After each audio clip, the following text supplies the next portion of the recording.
Hey guys. Okay, so I fully charged my phone up, so I should not need um, you know, that much battery life to save my speech for whatever I'm getting ready to say. But I'm just giving you guys an update. I'm holding my phone with a phone and camera stand that I bought for my YouTube channel. Um, but I'm trying to make sure you guys can see me because the lighting, and I found a good place to sit, but I'm not sure if it's the best, but the sun is shining, so I don't really need my own light, of course. But I'm getting tired of setting this stuff, of holding this, so I'm going to set it. Hopefully you guys can see me. Let me adjust my camera, my screen. Okay, so let me just tell you guys, put my wallet in my pocket before I forget it. Um, so my journey so far, I need to put some lotion on my hands too. So my journey so far by moving to Chapel Hill was that I literally left everything behind. I took everything that I needed and I left everything else that I could replace this kind of third. So I moved to Chapel Hill with literally nothing. Okay, so I'm starting over new. I got some people telling, some people came to me and they were like, well, what made you come to Chapel Hill? And I'm like, well, first of all, I literally worked everywhere in Greensboro and High Point. I literally grew up in High Point. I'm from Washington, D.C., but I grew up in High Point all my life. And I've lived in Greensboro on my own a few times. And I've literally worked everywhere in High Point in Greensboro. Everyone knew me, and I knew everyone. And I needed to step out of the county, the Gifford County. That's where the county is. I literally had to step out of that county and go to Orange County, and just because the hospitality in the Chapel Hill people are really nice, and it's nothing but basically college students walking around. I literally needed a new environment, and I knew that I would be a great fit for it because of the nice people walking around, and I'm nice and generous also, so it would be really nice to have that type of positive energy around me, like, regardless. So I know some people, I ran into this girl, and she was that I went to school with, and she was on the bus, and I was on my way to Chapel Hill, and she, we had a good conversation, and she has a YouTube channel that she's starting also. It is A Taste of Motherhood, so go subscribe her. She's getting her channel set up, and I want her to have some visitors, so I'm giving you a shout out. So yay! Um, I'm giving you a shout out for her, but I letting you guys get a taste of my life right now, and you guys are discovering my personal life. So I'm letting you guys know what I'm doing this and the third, because a lot of people write me on Facebook and stuff. They want to know where I'm at and this and that and the third, and just in case I'm not able to give you the information, you guys can secretly look at my YouTube channel, and you were able to know where I'm at and things like that. So, bottom line. So, I came to Chapel Hill, and of course, if you don't have anywhere to stay or anything like that, you use your resources. If you don't have any family to stay with in the places that you move to, or any friends or people that if you're not comfortable, if you don't have the money to move, or go in a hotel or things like that, you will find a shelter in that nearby area.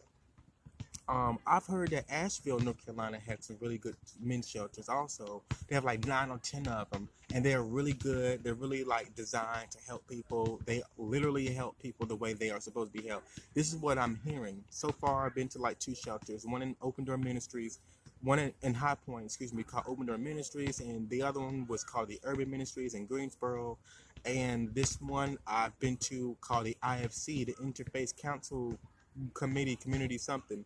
It's called the IFC, and I've been to that shelter. Now, I did my intake, and I did not absolutely, but I did the research online before I actually got there. So when I went there, things were a little bit different. I did my intake, but they don't accept walk-ins, and I told you that before in my other video. So it was kind of weird because I'm like, okay, here I am, I don't smoke, I don't drink, I'm not on drugs, anything like that. I'm a well-behaved person. I've graduated high school, blah, blah, blah, blah. I've never been in trouble before, and I should be able to get the resources that I should get. But tables turned that I went there, and they had this rule there to where you leave your bigger bags outside of the shelter, inside of a little, um, cabinet or a box or whatever that has a lock on it. And if you have anything like toiletry items that you're going to use to take a shower with at night before you go to bed, and what you're going to use before you wake up in the morning, um, well, after you wake up in the morning, then you'll be able to keep that small item with you. Well, like I said before, I've actually done that. And it turns out that I got my items stolen from me. So, I asked staff, is there any way that you all can find out, what happened to my belongings? There's a surveillance camera. Can you find out what happened? And it turns out that, I get something, a response back from a staff, and like I said, color has nothing to do with it, but it was a ghetto black lady. The way she was, it was just like ghetto.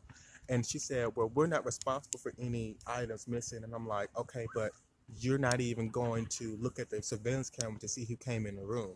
Then I found out later on that, um, when I asked another staff member, he got really upset. So it made me believe that he kind of pretty much done something, or it was, he knew about it. And you know, if anything did get missing, he wasn't going to tell me. He doesn't want me to report anything like that.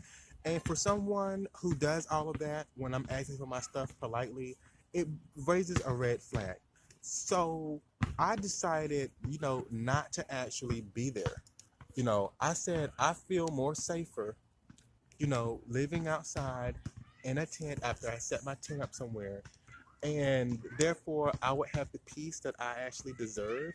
No one can disturb me. I was set up somewhere else. You know, I don't want to have to do that, but, I'd rather be inside, but I have to do, exactly what I have to do. So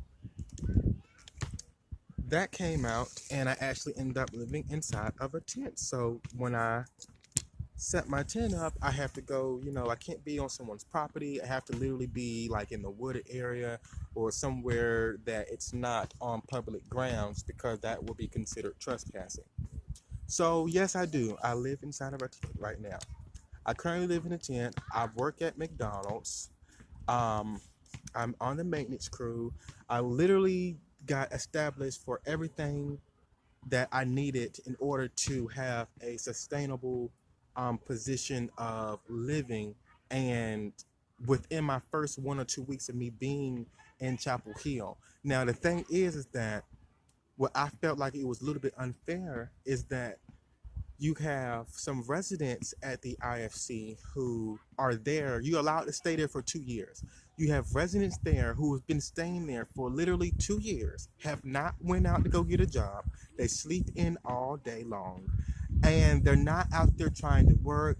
Some of them get food stamps and they sell them for like cigarettes and stuff like that. And I'm like, you guys do this all the day, and here I am getting established my first week of coming here.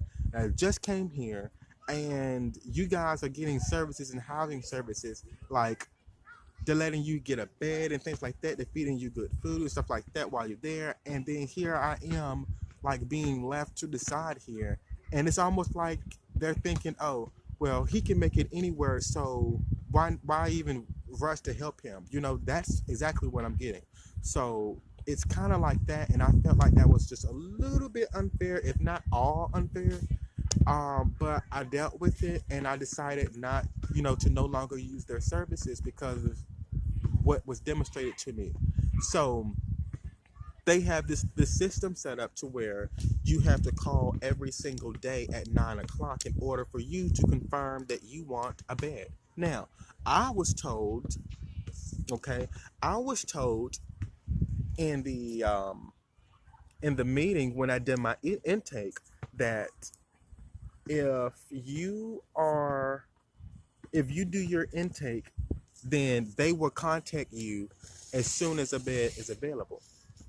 Well, do you think anyone contacted me? Nope, nobody contacted me.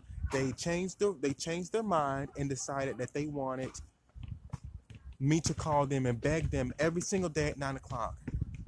And there was a no, not right now, not right now.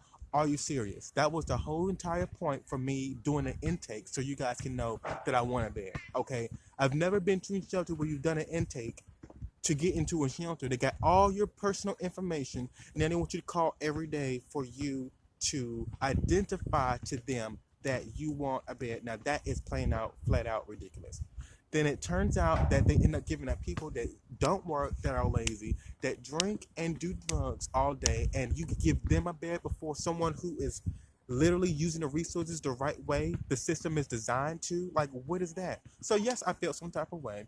So if they treated me the way that they treated me without me even having a bed yet, and I was on the floor because they said that if you don't have a bed, if it's too cold, you can come in and you can sleep on a mat on a cot somewhere. Okay. But if I actually had my items stolen from me while I was asleep, do you think that it would be wise enough for me to continue to try to get an intake and sleep upstairs where nobody is going to look at surveillance cameras if anything happens? Nope. You have demonstrated to me how you're going to treat me the way you have done me already. So that's my reason for not feeling safe at all and not going there.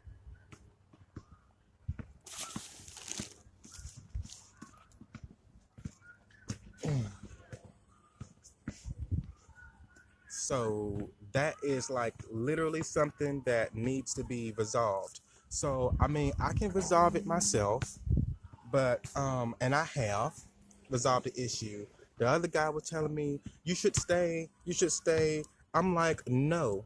If they stole from me while I was asleep, that is, and the staff are not going to do anything about it, that is a red flag. Whenever they have someone who is helpable not being helped, and the people who aren't helpable, you help them.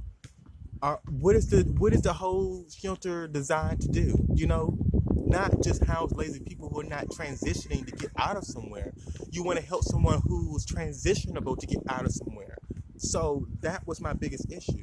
So no, they do not deserve to have me in there. So so I end up getting another staff member who kind of talked between the lines, and I heard him say that I was impatient. I'm impatient when I'm literally following the rules and you guys are breaking them, and I decided not to be somewhere that rules are not being justified, like literally.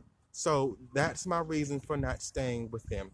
So yes, I do actually have to live inside of a tent, and I'd rather stay there because it won't take me long for me to find a place that I want. Another thing, until an apartment or a duplex house come available, the first thing that I'm jumping on is a place that does not require a security deposit. If you move into a place without a security deposit, you'll be in there, you'll be able to save the money enough faster enough to get yourself inside your own home if you were to wait, because that would be double. That would be security deposit, five something, plus the rent, five something just to move in. So you add 1,000. Now, North Carolina is very inexpensive to live. There's some places just like up north, the same amount of prices. It's just a matter of what you choose. But however, if you do try to find something, you want something really fast, go to somewhere that is not requiring a security deposit, because you'll be able to save up for that more quicker on your first paycheck. If you're working somewhere, if you get paid a week in a whole, if you get paid every 2 weeks, you'll have that first check. If you're working full time, you'll have that first benefit. For even if you was part time, you will have that first amount of money that is needed for you to move in with quicker than you would need if you had to wait for security deposit and the full month rent, knowing that you have utilities and the application fee to get in according to where you are. You may not need an application fee, but that's just how it is. So another thing is that I have literally I'm utilizing this other program to where it's called a CEF, and you went to an orientation. You go to an orientation now. I went to an orientation, and they promised us with a list of things that we'll give you housing even if you have $5, if that's your income. If you don't have a job, we'll work with you, blah blah blah blah blah. Just as long as you sign yourself up and become a member, we are there to help you. Now, that was during the orientation. Then they want you to follow up with them every week or two, or whenever, um to get yourself moving forward. So how about, I had one appointment, and a second appointment, and I just update them, about what I'm doing, how many hours I'm going to work, and this, that, and the third. And it came out to be that they have the people who gave us the orientation is never there, to assist us. But they have other advocates that are replacing them, like people who went to school, people who are going to school or still in school, like freshmen. They're being interns. If they're trying to get a grade, they're using them to help us um, move forward with the information, that we have to give to them, that they have to give to us. So when I got there and I was talking to someone, I was like, well, are you guys gonna help me pay for, my first month rent for 1 to 2 months, or are you guys gonna help me? And then they're like, well, we don't actually help people get this, that, and the third. And I'm like, okay, wow, this little girl who they're using as an advocate was not there in orientation. And you have to let people know that whenever you're promised something with a program that's there to help you do this, that, and the third, you have to literally keep your paperwork, okay, and show them that this is what was promised to me, because they will run over you and you won't even get the services. The people that was there that gave you the information the first time may not be there the next time you follow up with them about your whereabouts, about where you're going. So you literally need to show them so they won't run over you. Because there's one guy who said that he did that very thing. He literally gave them a piece of paper, and the same paper that he was given when he first had orientation, that promised him all this type of stuff. We'll provide you furniture, we'll give you the food for your house, we'll pay this 1-2 months of rent for you, we're going to help you get this and this, that, and the third. You're not going to need the whole full amount to get in. Just bring us a little bit of money, we'll give you the rest, and things like that. He had to show them pieces of paper, the paper that they gave him, in order for them to say, oh yeah, then they'll go back, because a lot of people don't even know what they're being offered until you have to remind them. Some people, you'd have to remind them over and over their job, and it's their job. They're supposed to be reminding you. So always remember that. I can't even remember how many people have went through that program, sat in orientation, and literally got pushed to the side because they did not use the technique that I had just demonstrated to you all. Like, it had just been ran over. Boom. So that's just not for the CEF. That's for like all other programs also. So I would, just use that and be wise with that. But I am going to show you the tent that I have.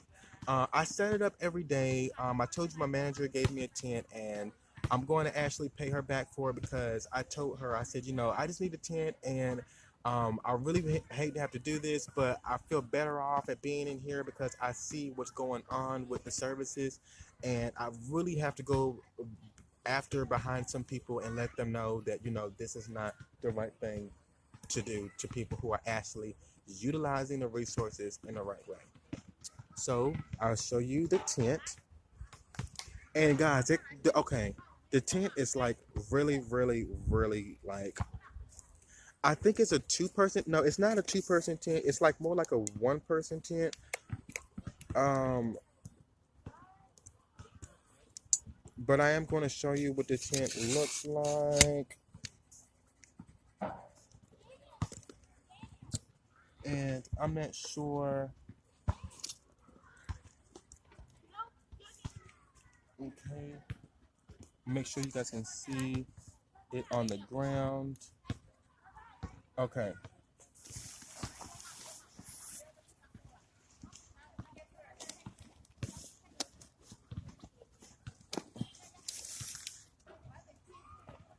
Okay, so it came in like another type of bag or whatever, but I'm going to show you exactly what it looks like. And I'm able to get up every morning and still take my shower before I go to work and this, that, and the third. And I mean, it's not for forever, but it's temporary. But I have to do what I have to do, you guys. This is not something that I planned on doing. But I mean, if you're not going to be respected in the place that you are actually living, you're utilizing the place your best way that you can, and then you have to deal with people who are literally breaking the rules, and you have to literally sit there and adjust your whole lifestyle in order for you to maintain a responsibility to keep yourself grounded. So this is the tent. It came from Walmart, and I asked for a two-person tent, but I think it's just a single-person tent.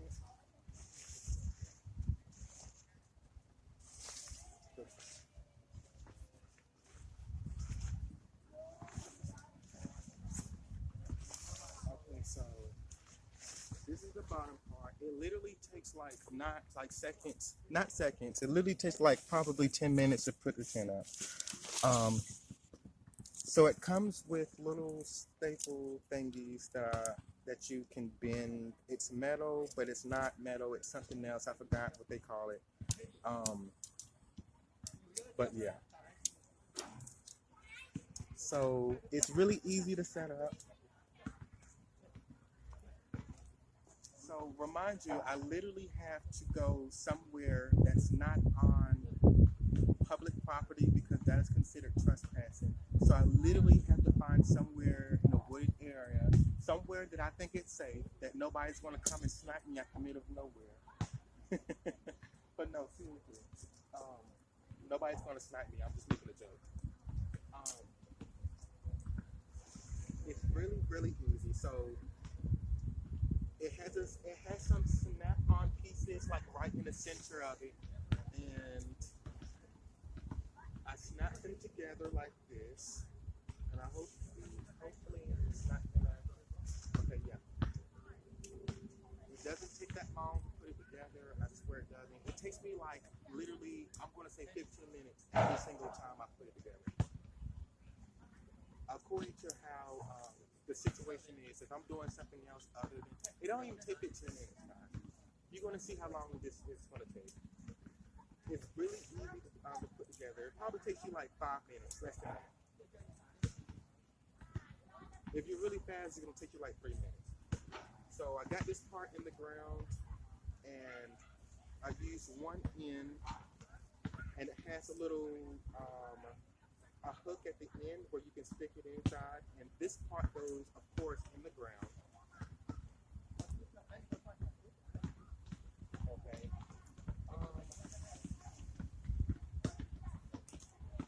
So when it's going,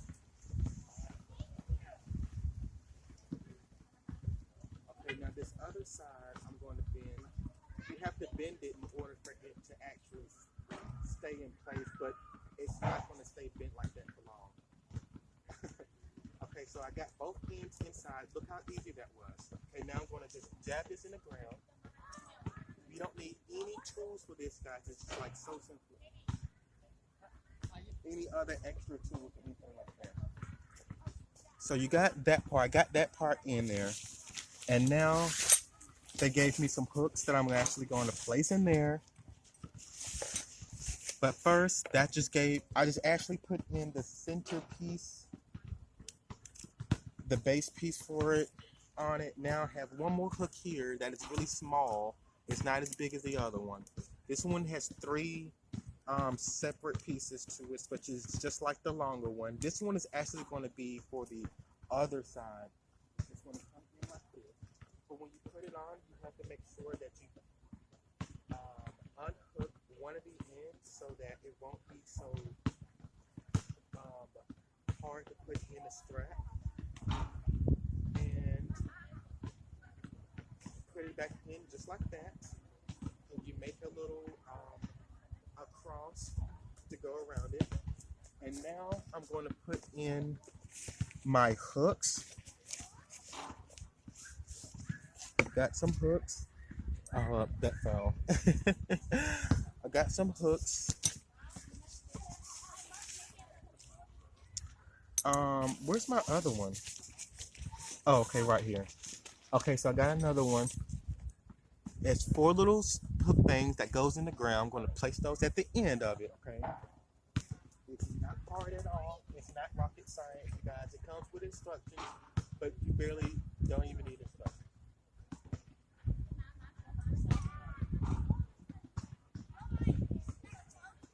The first one, you don't need any type of hammer or anything.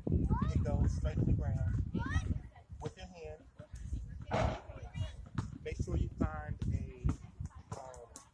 a soft but not too soft part of the ground. There's 3 different type of soils: type A, type B, type C. You know which soils you need. You don't need the lightest one. Now those 2 are in the ground.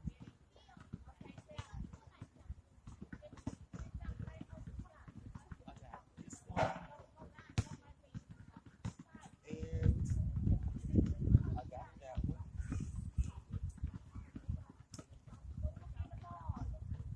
Okay.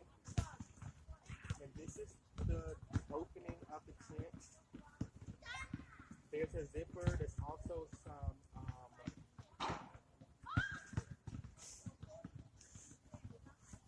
Velcro that's going to help seal in the air, so it will not be so freezing cold. The material's already made for that. So I want to take this off. Okay, now I also have like this is what it looks like so far. It's not bad. I halfway put it in the ground just to show you guys what it is. So let me fix this part right here. Boom. That's not the best way to put it up, but I'm just showing you guys what it is. But I actually sleep really good in there. I don't, the air is better than just to be sleeping out there on outside and don't have anything like bundled up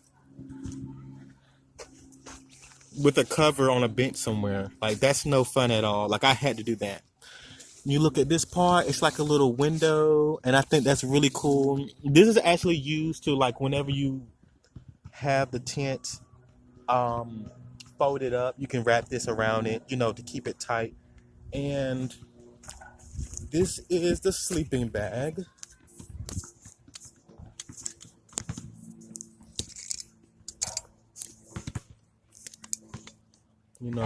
Okay, so now I'm going to show you all the sleeping bag.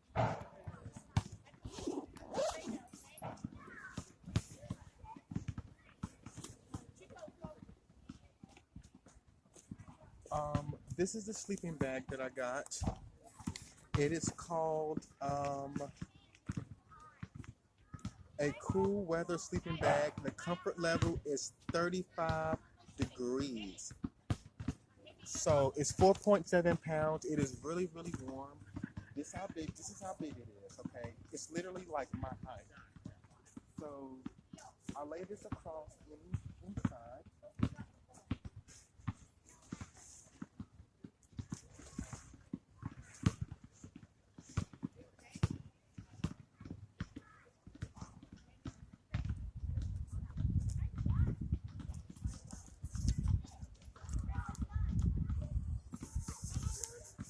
Okay. And we can go inside.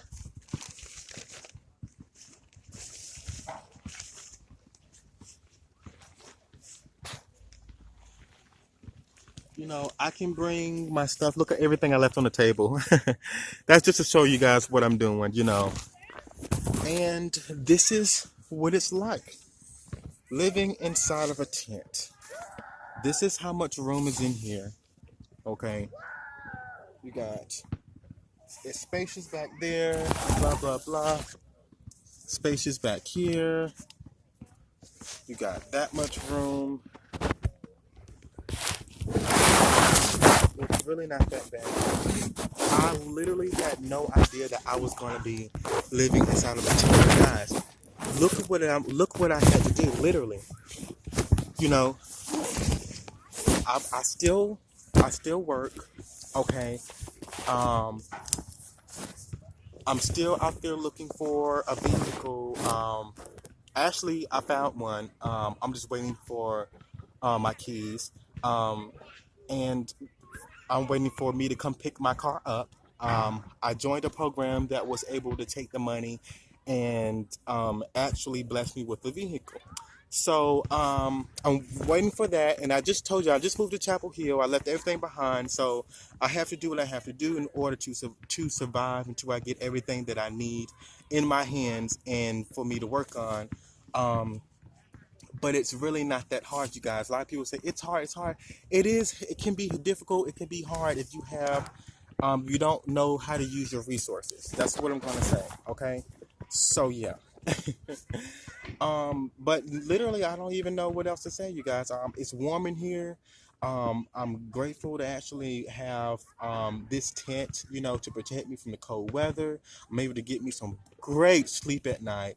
Don't have to worry about anyone stealing from me or anything like that. But this is literally what I'm talking about utilizing your resources. So I wouldn't even have to have a tent if the staff members at the IFC were doing what they were supposed to be doing. However, you guys see what the tent is like? Okay, this is what it's like. You got me inside. I literally will get inside the cover. It has a zipper on it. You see the zipper. I get inside of it and I lay down.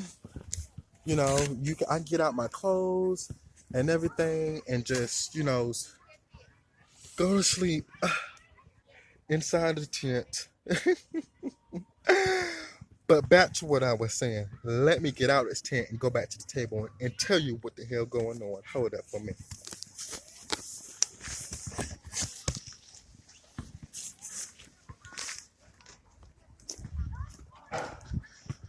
Okay, so the bottom line is,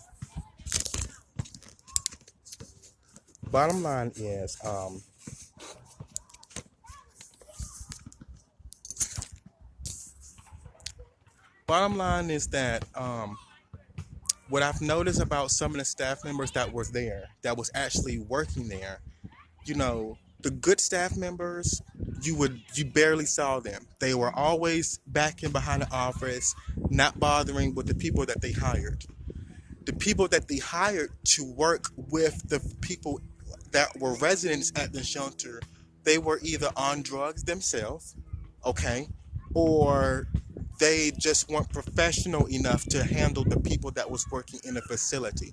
Now, I'm not going to say that about all shelters, but only some shelters are like that. So if you want to make a change, hire the people who went to school to have them work and handle the residents that come inside that shelter, because now you have to worry about the people working in the shelter are on drugs and they're not stable enough and they're handling and mishandling the residents and the people that are there to try to better themselves.